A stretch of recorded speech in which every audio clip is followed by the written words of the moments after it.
Hello, ladies and gentlemen. Welcome to a special edition of the Mr. Clifton Math Daily.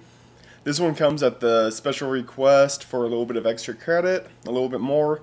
So I'm putting it up here. This one because I'm getting it up a little bit later because it did come with a special request. Basically, you can turn this in at any time. I'm not too concerned about the date on this one.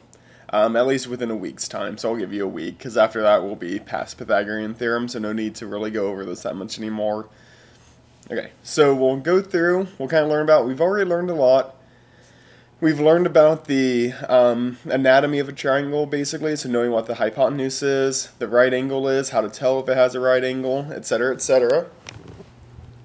So we're going to start off with this triangle. This triangle is kind of messed up because I forgot the little square, I just now saw that.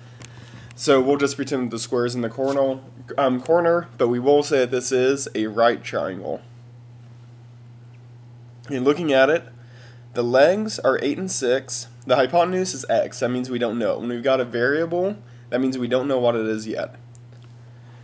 So I'm going to use a good old friend of the Pythagorean Theorem, a squared plus b squared equals c squared.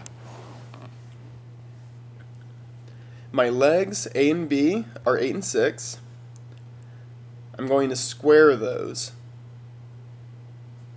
So I get 64, because 8 times 8 is 64. And then I get plus 36, because 6 times 6 is 36. I'm going to add those together, 64 plus 36. So I get that c squared equals 100. Now I don't really care what c squared equals, I want to know what c equals.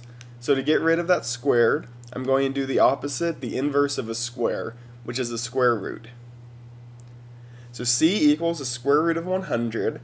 So I'm going to go through and check to see if I can find the square root of 100. First thing I'm going to check is it a perfect square? Is there anything that squared does equal 100? So I'm going to try a big number first, so let's try 9. 9 times 9 is 81.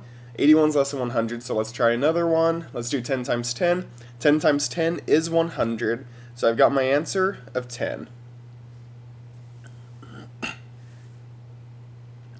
Okay, the code word today is sweet dunk.